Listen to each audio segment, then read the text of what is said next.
Bom dia, eu vou só começar a nossa transmissão aqui ao vivo no Insta também, para a gente poder dar início.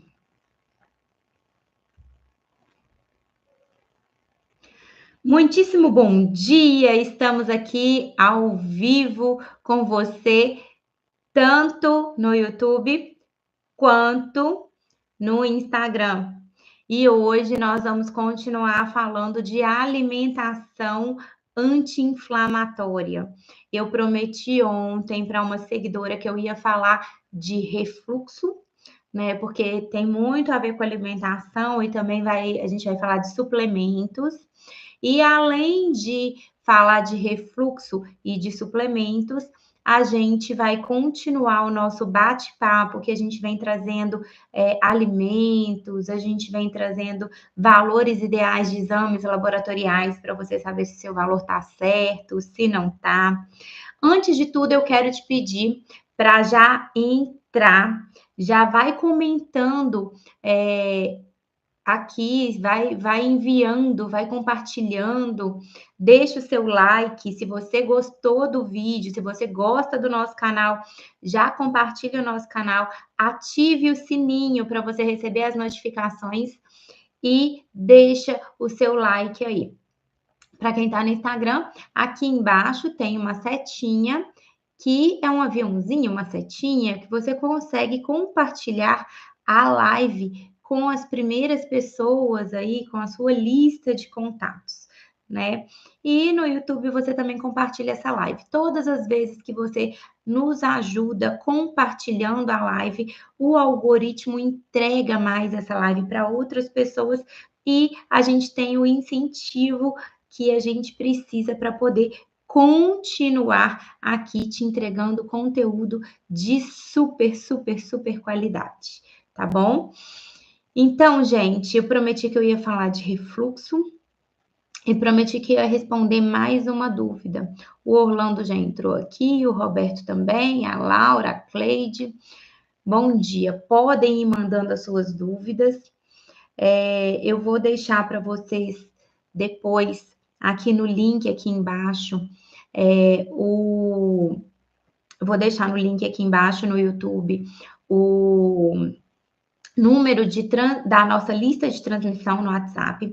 Você pode entrar na nossa lista de transmissão no WhatsApp, que você vai receber conteúdo diário sobre saúde, no âmbito geral, saúde física, saúde emocional, saúde espiritual.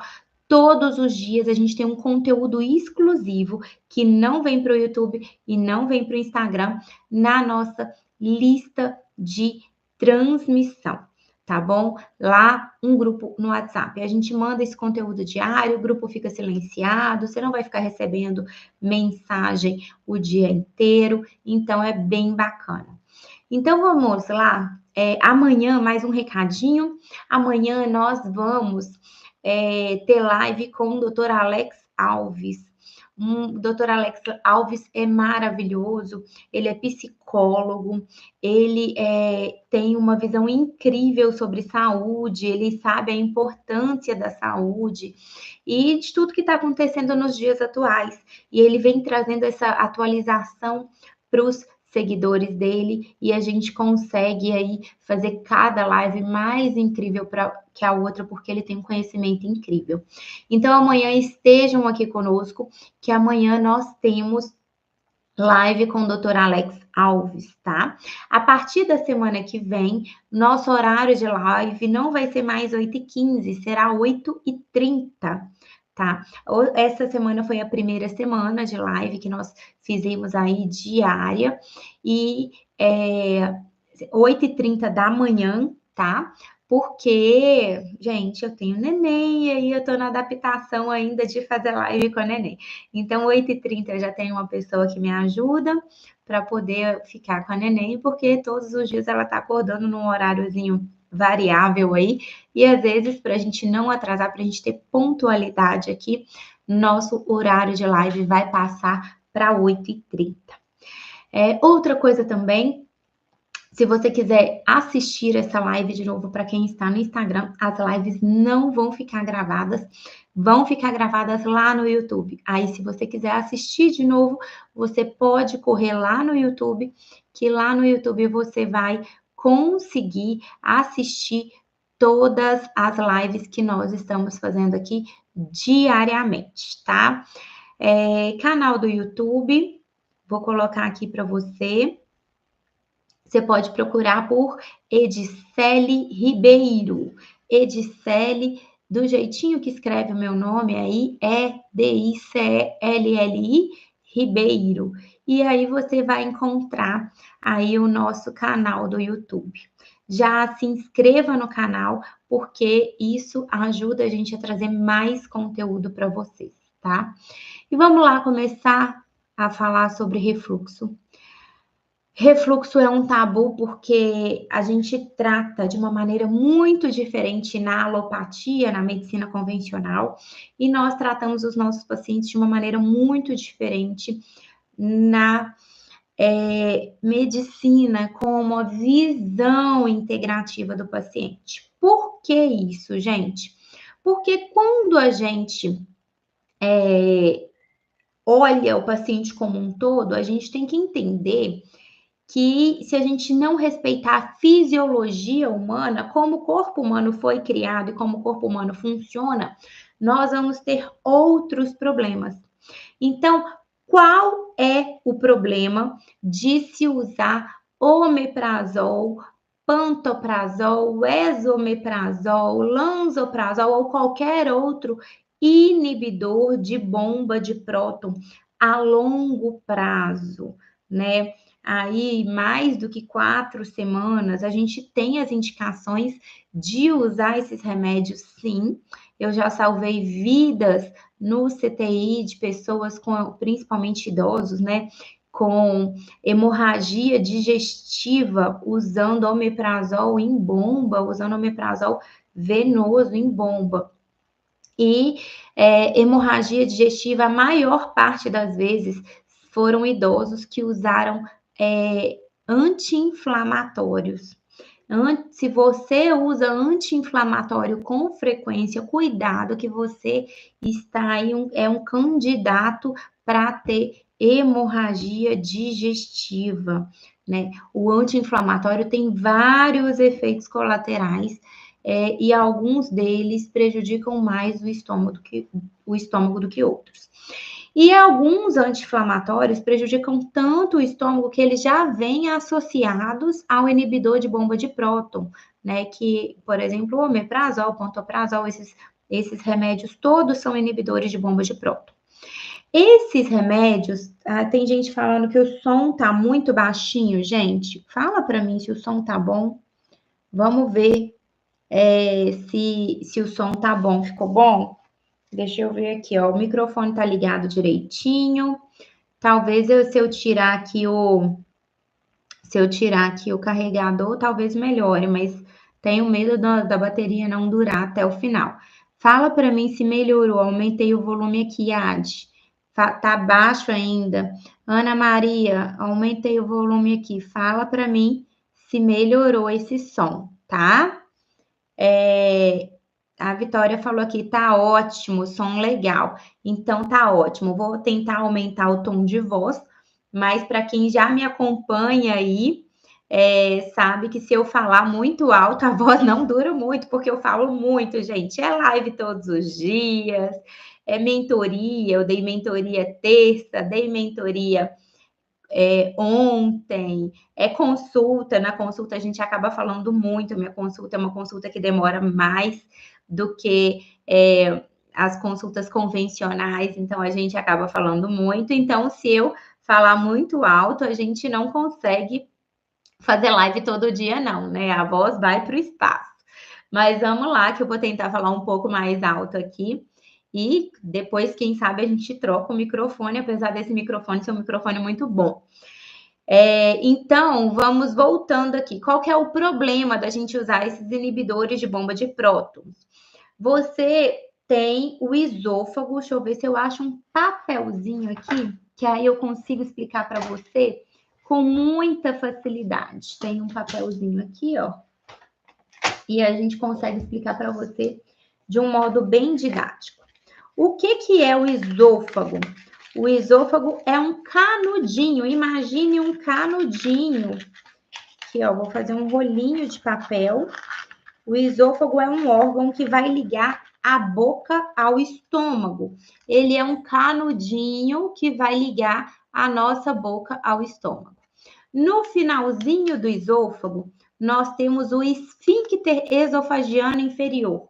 O que é isso? É uma válvula que a gente vai comer, esse estômago vai encher, liberar ácido clorídrico para a digestão e no finalzinho do esôfago a gente tem essa válvula.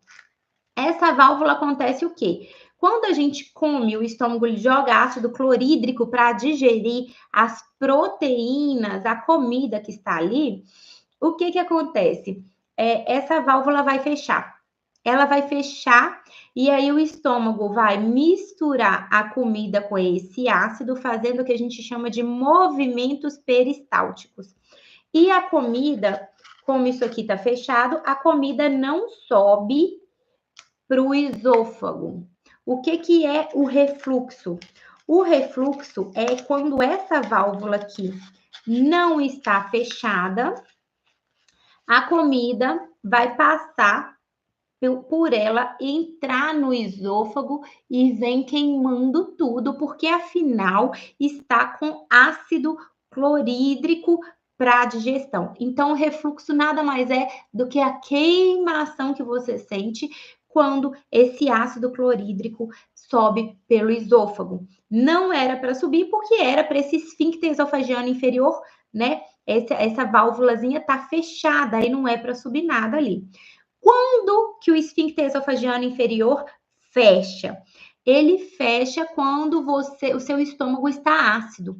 Você comeu, o seu cérebro entende, olha, preciso fazer digestão, vou para digerir as proteínas, aí a gente manda ali, o cérebro manda um sinal ali para o corpo, para esse estômago liberar ácido ali junto do que você comeu. O problema é quando é que esse estômago para de liberar ácido ou diminui a liberação de ácido? Quando a gente tem uma hipocloridria, quando a gente tem pouco ácido clorídrico no estômago. Aí, essa válvula, ela é pH dependente. Quando o pH está baixo, porque o estômago está ácido, ela se fecha, ela fica apertadinha, não passa nada. Quando o pH está alto, porque o estômago não está ácido, ela fica aberta. Aí acontece o refluxo. E aí volta a comida pelo esôfago. Então, qual é o jeito da gente manter o esfíncter esofagiano inferior fechado? Acidificando o estômago, tornando o estômago mais ácido.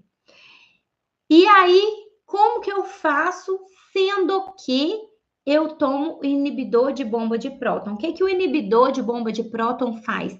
Ele inibe você de liberar ácido clorídrico, porque ácido clorídrico é HCl, o H+ é considerado próton.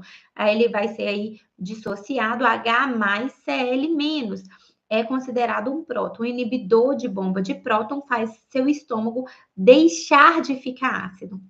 Aí, qual que é a consequência disso? Eu não tenho mais refluxo. Mentira. Você continua com refluxo, você só não sente a queimação no esôfago.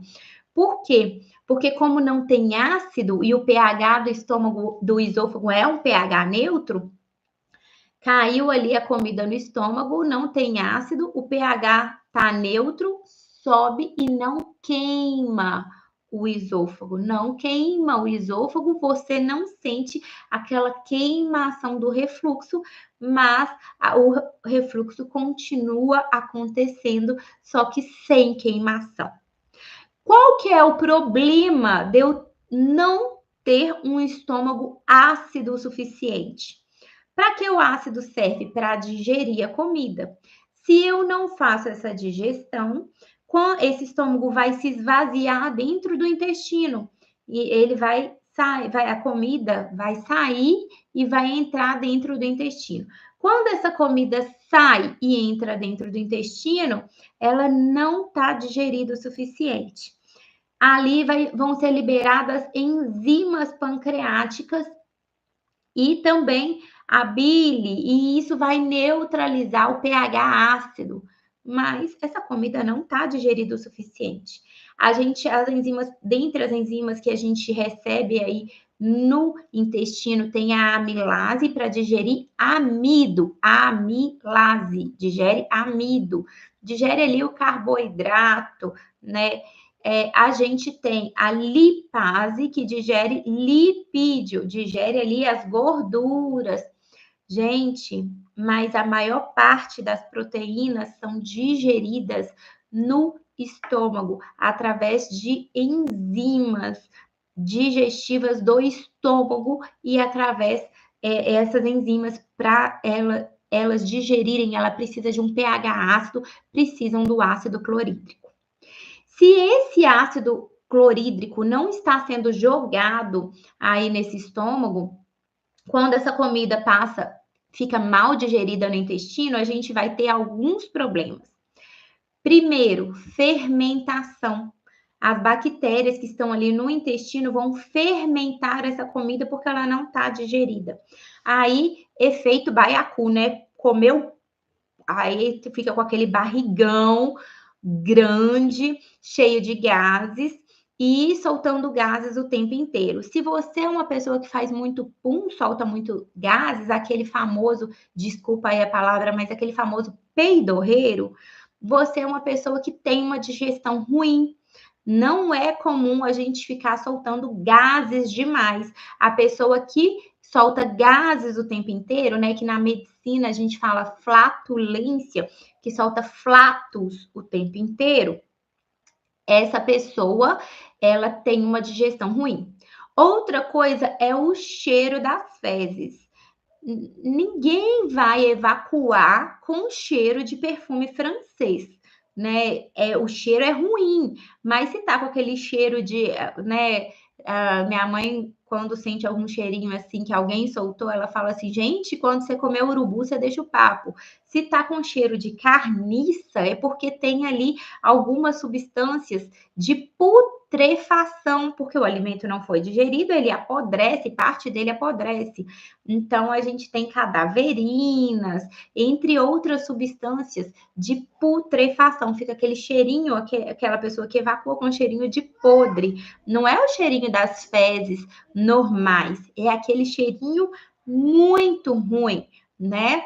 E esses produtos aí vão inflamar o intestino. A terceira coisa é que quando eu falei que você fermentou, que as bactérias ali fermentaram. Se essas bactérias fermentaram, o que aconteceu? Você produz, na fermentação, você produz duas coisas. Coloque aí um picles, pepino, para fermentar na sua casa, para fazer picles, um chucrute, um repolho para fermentar. Você vai ver que faz um bitcavas, refrigerante de beterraba, né? Todas as vezes que você fermenta, você produz duas coisas. Você vai abrir ali o pote de fermentação, vai sair. Você produz gás e você produz ácido. Né, o repolho fica extremamente ácido, aquele gostinho de ácido. O picles, ele é ácido, é o produto da fermentação do pepino. Então, você produz ácido no intestino. Mas espera aí, lembra que eu falei para você que quando a comida chega no intestino, ela recebe enzimas para neutralizar o pH? Só que aí não vai ficar neutro, não vai ficar básico, não vai elevar esse pH, porque você vai continuar produzindo, fermentando essa comida que não foi digerida, essas proteínas, e vai produzir mais ácido. Esses ácidos vão inflamar ainda mais o seu intestino. E intestino inflamado, a gente começa a ter uma hiperpermeabilidade, que é aquilo que eu falei ontem também, ó. A gente tem um intestino que era para ser bem juntinho, e aí a nossa célula vai escolher o que vai entrar na corrente sanguínea e o que vai sair das fezes. A gente passa a ter um intestino parecendo uma peneirinha, e o que é para sair nas fezes pode entrar na corrente sanguínea e o que é para a célula pegar, que são os nutrientes que a gente precisa, a célula acaba deixando passar direto e sai nas fezes, porque ela perde a seletividade. Leaky gut, né? A Jaque falou aqui, leaky gut. Síndrome do intestino hiperpermeável ou leaky gut. Qual que é o problema da leaky gut? Vai causar desnutrição. Na hora de entrar ali na corrente sanguínea, aquilo que eu falei que era para sair nas fezes, que vai entrar na corrente sanguínea, pode entrar parasitas, protozoários, bactérias, vírus, produtos intoxicantes, pode entrar produtos mal digeridos, moléculas grandes que não eram para estar na corrente sanguínea. Aí, se você já tem uma tendência, uma genética para ter autoimunidade, você pode ter uma doença. A Jaque falou aqui, eu escrevi errado, escreveu, mas deu para entender. Você pode ter uma doença autoimune, que aí são as mais diversas possíveis, vai depender da sua genética. Você pode ter uma doença autoimune, você pode ter problemas de pele, psoríase, dermatite atópica, entre outros problemas de pele.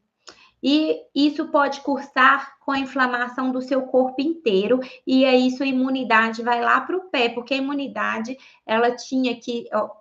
O intestino ali, ele tem vários tecidos, né, associados ao intestino, não só ao intestino, também ao estômago, a gente tem tecidos, partes ali que vão produzir a nossa imunidade, não para ficar mais fácil de entender, a gente tem células, né, do tecido associado à mucosa, que pode ser gástrica, tecido associado à mucosa intestinal, que vai ajudar aí na nossa imunidade.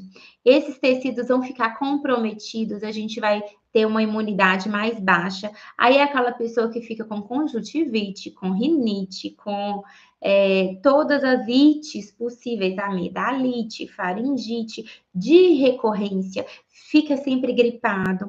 A pessoa fica cansada porque o corpo, ele está gastando energia para corrigir isso tudo. Então, isso tudo só porque você está tomando um remédio que era para você usar por no máximo 4 semanas em algumas situações, tá com uma úlcera, tá com o esôfago todo ferido e ainda não deu tempo de consertar aí o estômago. Então, tá com esses problemas, o que a gente tem que fazer? A gente, de fato, tem que corrigir o pH. E enquanto a gente corrige o pH, às vezes a gente não pode dar aí algo ácido para o nosso paciente, corrigir o pH do estômago e fechar o esfíncter esofagiano inferior. Às vezes a gente tem que melhorar a qualidade desse estômago, fechar uma úlcera, curar uma gastrite, primeiro, para depois a gente corrigir o pH, porque senão esse paciente pode sentir muita dor. Então, sim, em alguns momentos pode ser necessário a gente usar um inibidor de bomba de próton, mas a gente não pode usar para a vida inteira, igual tem sido feito. Eu recebo aqueles pacientes mais idosos com uma receita gigantesca de remédios, cheios de efeitos colaterais. Aí, o que vai acontecendo? Tá com dor, toma um anti-inflamatório. Para não sentir dor de estômago, aí a cereja do bolo vem um inibidor de bomba de próton, né? Porque aí esse paciente vai tendo um e outro remédio. Muitos desses remédios são para controlar efeitos colaterais de outros remédios e no final das contas, para ele não sentir dor de estômago, recebe o inibidor de bomba de próton. Só que a gente não aprende na faculdade que ocorre esse monte de efeito colateral quando a gente tem o nosso estômago com deficiência de ácido. Então, qual o correto? O correto, primeiro, é a gente descobrir a causa desse estômago não estar produzindo ácido adequadamente. Uma das causas é a velhice. Todos nós envelhecemos. Então, à medida que nós vamos envelhecendo, a gente diminui a produção de ácido no nosso estômago. Então, se a gente quer manter uma boa digestão, inevitavelmente, se a gente já tem certa idade, a gente vai precisar de acidificar o nosso estômago. Então, uma das causas é a velhice.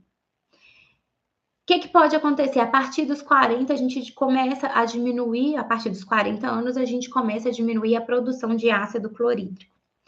Para a gente manter esse estômago ácido, a gente pode começar a usar limão na água pela manhã. A gente pode começar a usar limão na água pela manhã, também vai ajudar a gente ter uma saúde gástrica e continuar liberando ácido clorídrico.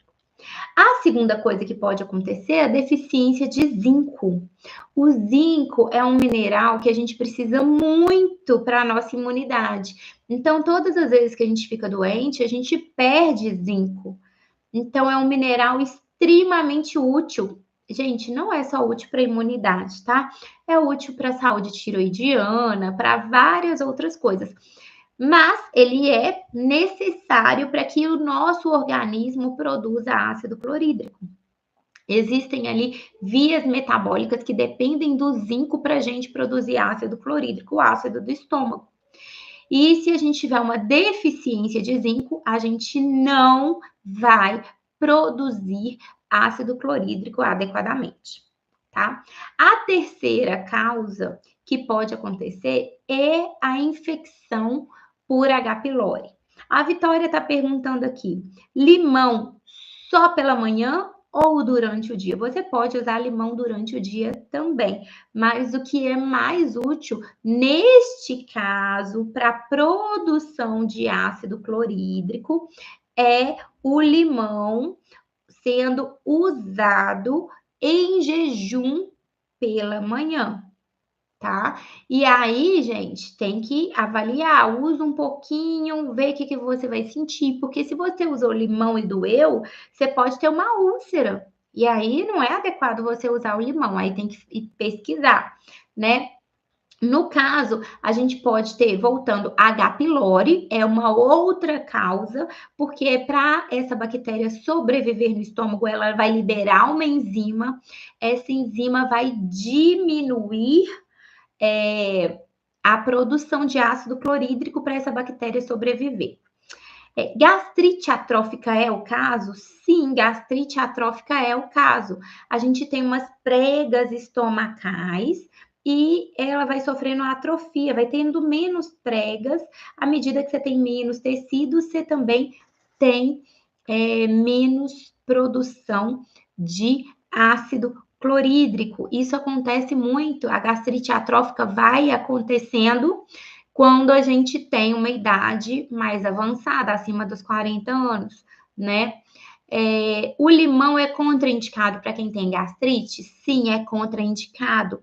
O melhor é a gente tratar a gastrite primeiro, para depois usar o limão. Meu marido só toma água com gás, toma muitos remédios, é diabético e tem problema de coração. Seu marido, a água com gás, em geral, ela é ácida, ela não é gasosa na fonte, em geral, ela é gaseificada artificialmente. Isso, ela é gaseificada com CO2, que diminui o pH da água, vai acidificar ainda mais o sangue do seu marido. O diabético, ele já produz naturalmente ácido, né? Ele tem aí, tanto que quando o diabético está descompensado, ele evolui com acidose, cetoacidose diabética, né? Ele vai ter a cetoacidose diabética, ocorre quando o diabetes está descompensado. E aí o diabético, ele já tem uma tendência a ter essa cetoacidose, já ter um corpo mais ácido, com uma água com gás ácida, com uma dieta inadequada, com muitos remédios que podem intervir no estômago, e problema de coração é uma bomba. Se ele não decidir mudar de vida, mudar a diabetes, gente, em alguns casos tem cura. Não é em todos os casos, mas eu não vou nem dizer cura, eu vou dizer remissão, porque aí ele vive normal, tendo uma dieta adequada e fazendo exercícios físicos. Mas se ele parar de fazer exercício físico e parar de comer bem, ele vai voltar a ser diabético. Então, tem remissão, tá? E ele precisa se conscientizar disso. Nesse caso, voltando ao estômago, a gente já vai, Jaque está falando a aula maravilhosa, muito obrigada, Jaque. Rejane, vamos segurar um pouquinho as alergias alimentares e a dermatite aí, que eu já vou te responder, tá bom? Então, nesse caso, gente, se a gente tem a outra causa, a gente falou da deficiência de zinco, da gastrite atrófica, da velhice, a gente falou da H. pylori, a gente ainda tem outras causas de gastrite. Alimentação, alergias alimentares, a pessoa que tem incompatibilidade, e aí eu não vou falar de alergia mediada por IgE. O que é uma alergia mediada por IgE? Aquela alergia que você sabe que você tem. Então, aquela alergia que você comeu amendoim, começou a tossir, começou a inchar, começou a coçar. Essa alergia, você sabe que você tem alergia mediada por IgE. É uma alergia que a resposta é grave. Então, você não vai comer de jeito nenhum. Mas a gente pode ter alergia mediada, aí eu não vou falar alergia, vamos falar intolerância alimentar mediada por IgG, né? Que é, você produz anticorpos ali, e esses anticorpos, eles vão te causar problemas junto com esses alimentos, porque você está produzindo, você está comendo esses alimentos, aí você tem uma resposta inadequada do corpo, o corpo entende que esse alimento é algo que está te prejudicando, como, por exemplo, um veneno, produz anticorpos aí inflamando o seu corpo, tem uma reação inflamatória ali. Essas alergias alimentares, elas vão prejudicar muito o seu corpo e podem também deixar o pH do seu estômago mais baixo, tá? Uma incompatibilidade alimentar. Outra coisa é o uso constante de, por exemplo, tamponadores. Né? O que é tamponador? Eu tenho um ácido no estômago, toda hora eu vou lá e tomo alguma coisa básica porque eu tô com algum problema. Então, vamos lá. Eu tenho ácido no estômago, que é para ter, mas às vezes toda hora eu vou lá e tomo água com bicarbonato, porque eu tô me sentindo empazinada, eu tô me sentindo empazinada por algum motivo, tô tomando bicarbonato o dia todo, ou estou tomando leite de magnésio o dia todo, são substâncias básicas. Dependendo da causa, a gente tem que tratar de uma maneira diferente. Eu não posso tratar uma pessoa que tem H. pylori dando zinco para essa pessoa esperando que ela vai produzir mais ácido clorídrico. Eu tenho que eliminar H. pylori primeiro, para depois consertar o pH. Uma outra causa ainda de deficiência de ácido clorídrico é o uso de corticoide, de corticoide por longo prazo, né? Esse corticoide ele vai diminuir a produção de uma camada protetora que a gente tem ali em volta do estômago, porque assim, se o estômago recebe ácido para digerir os alimentos, esse estômago que recebeu ácido para digerir os alimentos, ele também tem que ter um muco protetor, porque senão ele vai se autodigerir, porque o estômago não é carne, né? Não é tecido, a gente não digere as carnes, os tecidos no estômago. Se esse estômago não tiver esse muco protetor, ele vai se autodigerir, ele vai digerir a si próprio.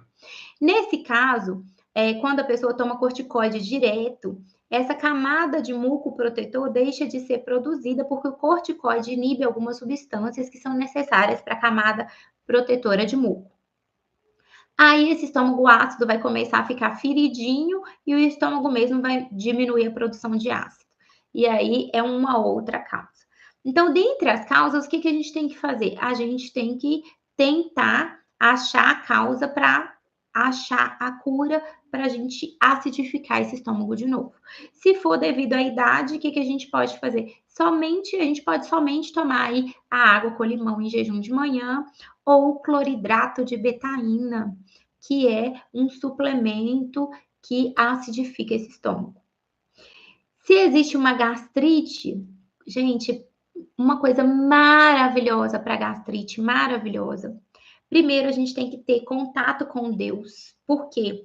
Porque a gente tem que desabafar, né? A gente tem que. E aí a gente vai desabafar com quem ajuda a gente a resolver o nosso problema.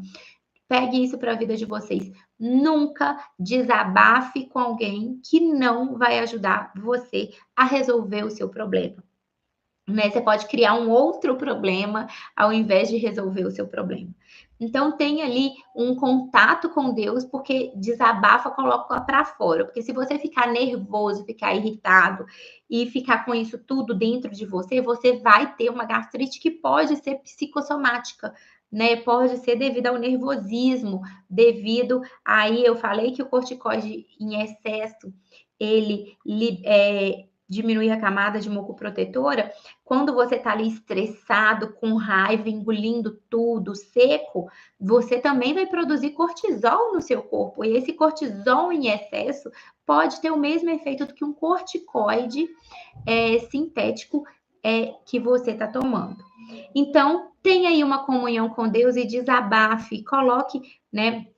Tem uma parte da Bíblia que fala assim: o seu pai que te vê em secreto te recompensará publicamente.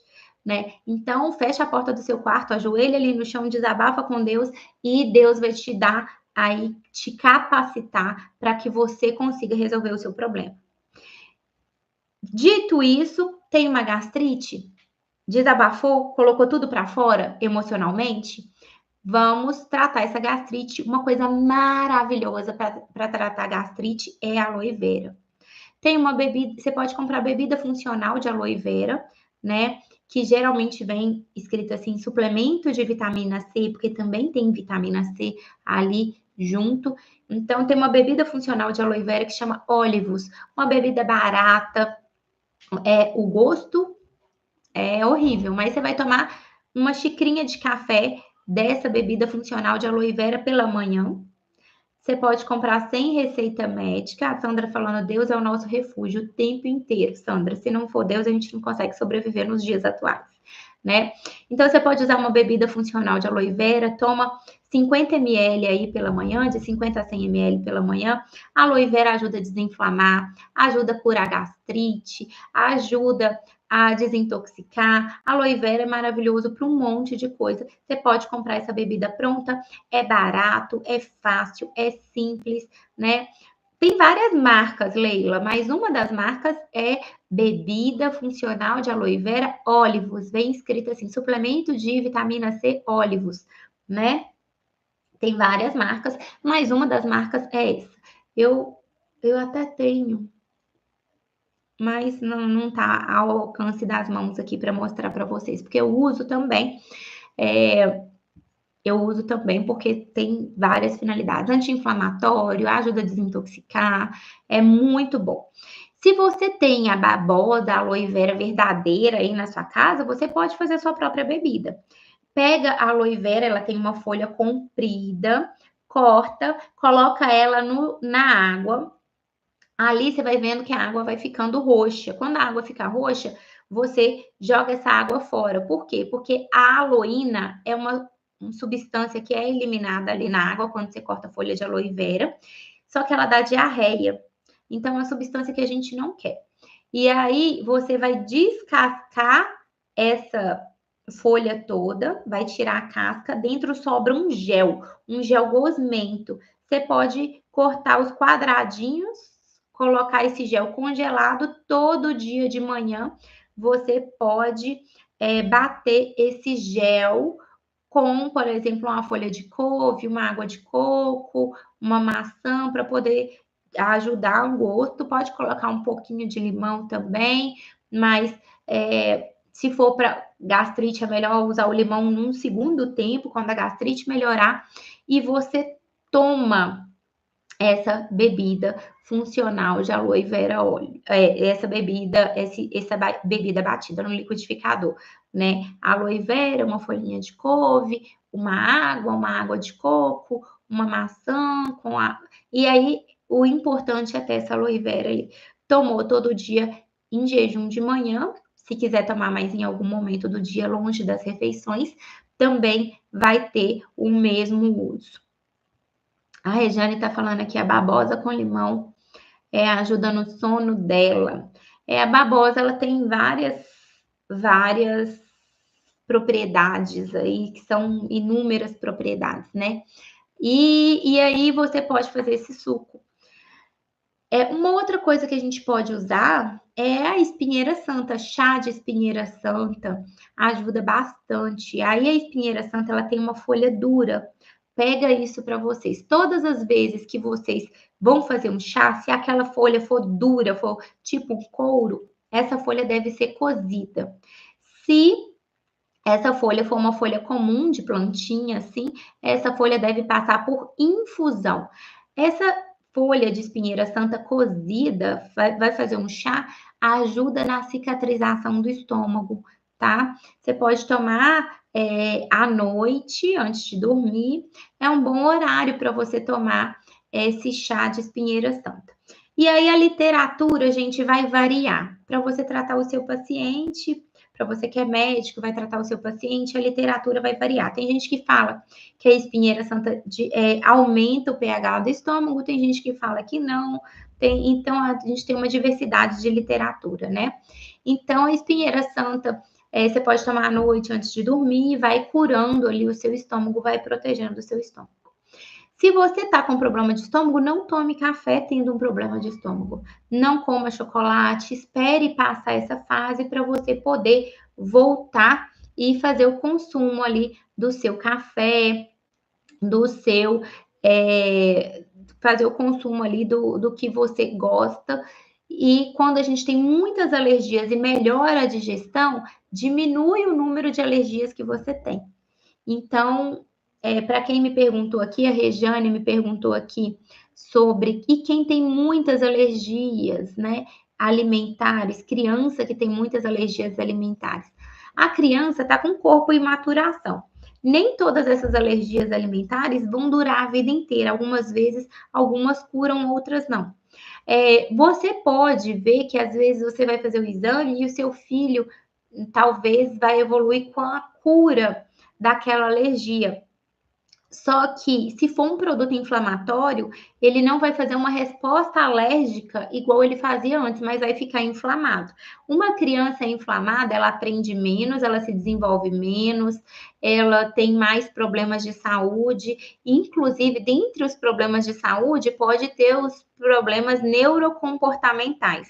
Tem criança diagnosticada com transtorno de déficit de atenção e hiperatividade, depois que a gente pega essa criança, dá uma alimentação correta, tira o açúcar, corante, glutamato de sódio, tudo que excita essa criança, tira tela, esses desenhos, se tira muito excesso de informação no ambiente.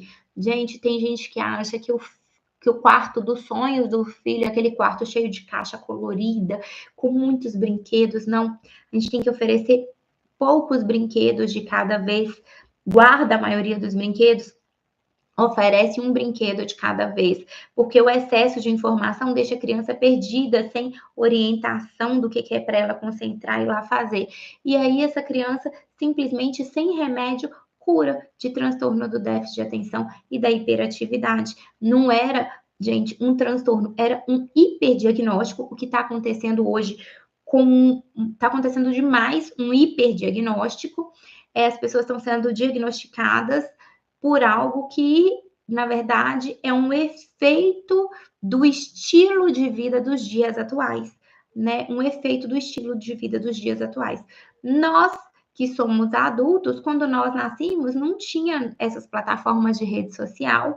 Nós que somos adultos, quando nós nascemos, quando eu nasci, não existia celular.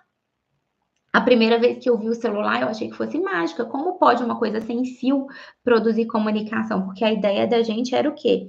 Ter o fio e a comunicação viajar através do fio. Como que pode uma coisa sem fio produzir comunicação? Parece mágica, né? E aí vem as frequências, o uso das frequências. A gente pode usar as frequências para o bem, a gente pode usar as frequências para o mal, né? Então a gente tem que entender também de frequências para a gente poder se proteger e cuidar da nossa saúde. Então a gente tem quando a gente vai tratar desse estômago, a gente pode usar aloe vera, pode usar espinheira santa naturalmente, pode usar o limão, né? Em caso já tratou essa gastrite, pode usar o limão. E no final das contas, a gente tem que estar com esse estômago ácido para que esse esfíncter esofageno inferior feche, né? E se a gente for usar o cloridrato de betaína, eu prescrevo cloridrato de betaína para os meus pacientes da seguinte maneira: 100 miligramas ele vai tomando uma cápsula a cada dia e a cada 3 dias, né? Porque de um dia para o outro o seu corpo pode estar diferente. E ele vai adicionando uma cápsula a cada 3 dias. Hoje ele tomou 100 miligramas, daqui 3 dias vai tomar 200, 2 cápsulas, até o estômago doer. Esse estômago doeu significa que é a dose dos 3 dias anterior, porque a dose de cloridrato de betaína para os nossos pacientes é extremamente variável. Pode ir de 50 miligramas, algumas pessoas não suportam 100 miligramas, pode ir de 50 miligramas até 1.200 miligramas, tá? Prata coloidal também é benéfica para gastrite? A prata coloidal, ela é uma substância que ela é muito antibiótica, né? Ela tem uma ação aí de destruir micro-organismos. Se a pessoa tem, no caso, H. pylori, ela pode ser benéfica, mas na ausência, né, ela é cicatrizante também. É uma substância que é cicatrizante também. Na ausência de uma infecção, geralmente eu não recomendo prata coloidal, a não ser que seja, por exemplo, uma queimadura, porque nas queimaduras a chance de ter uma infecção é muito grande. Para quem está com pólipo no útero, tem que tirar? Existe tratamento para pólipo. Aí depende, né? É uma pergunta que eu não vou conseguir te responder, porque vai depender de como está, do que está acontecendo, dos sintomas, mas existem tratamentos cirúrgicos e não cirúrgicos. Então, gente, é isso. Amanhã nós vamos ter live com o doutor Alex Alves, às 8h15. Na semana que vem, a gente vai falar de pele, né? A Rejane me perguntou aqui sobre criança que tem muitas alergias alimentares. E aí a gente vai precisar, se eu não me engano, foi a Rejane, né? Se eu tiver enganada, me perdoe aí, mas a gente vai entrar, então, na semana que vem em pele, para a gente poder abordar as mais diversas condições de pele e que a gente consiga aí alguns tratamentos, até caseiros, que podem ajudar na condição de pele e o tratamento de dentro para fora, desinflamar esse corpo para a gente não ter uma repercussão na pele.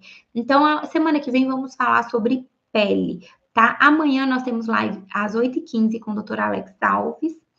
E vou fechar aqui com a pergunta da Fabiana. Fabiana perguntou assim: na gravidez ficamos com o estômago mais sensível?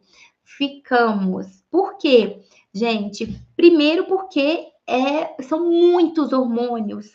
E o hormônio muda tudo no nosso corpo. São muitos hormônios, né? A gente está ali com um boom hormonal. Segundo, que a gente tem uma compressão. O bebê vai crescendo e vai empurrando todas as estruturas ali. Vai empurrar seu estômago para cima, seu estômago vai empurrar seu pulmão. Você fica com aquela dificuldade respiratória, a grávida fica sempre mais ofegante com tudo. O nariz da grávida, também vai dilatar, vai ficar o nariz inchado, né? Na tentativa de captar mais ar também, porque a grávida é macia, fica com mais água. O sangue, né? Dobra, a gente dobra o volume de sangue, então tudo isso vai interferir na digestão. Tirando ainda as intolerâncias. Gravidez, gente, eu tive muitos problemas na gravidez, porque, inclusive, eu não conseguia comer proteína. A digestão das proteínas ficaram tão ruins que eu olhava para a proteína e tinha náusea, fiquei com deficiência proteica. E aí a gente ganha o neném, volta a comer proteína, mas aí tem que comer muito, eu tenho que consumir muita proteína para não ficar com deficiência proteica, porque durante a minha gestação eu produzi um ser humano que para produzir qualquer coisa no corpo é necessário muita proteína, ainda mais produzir um ser humano, e acaba que se você não consome grande quantidade de proteína, você acaba destruindo o seu próprio corpo para produzir proteína. Então, sim, a grávida fica com várias particularidades, tá? É isso, meus amores. Essa live eu vou deixar salva lá no YouTube. Se você quiser voltar e rever alguma coisa, vai lá. Comente, gente, tudo que a gente colocar todos os dias para vocês tem conteúdos, tanto no YouTube quanto no Instagram. Comente 4 palavrinhas, tá? 4 palavrinhas. Quando você comenta 4 palavrinhas, sempre o algoritmo entende que você está gostando do conteúdo, interagindo com o conteúdo e distribui esse conteúdo muito mais, e isso ajuda a gente a trazer conteúdo de qualidade aqui para vocês. Doutora abençoada por Deus, tantos conhecimentos, está aqui nos ajudando. Só tenho a agradecer, gratidão. Obrigada, Sandra. Um beijo no coração de vocês. Amanhã nós temos live com a doutora Alex Alves às 8h15. Tchau, tchau. Até breve.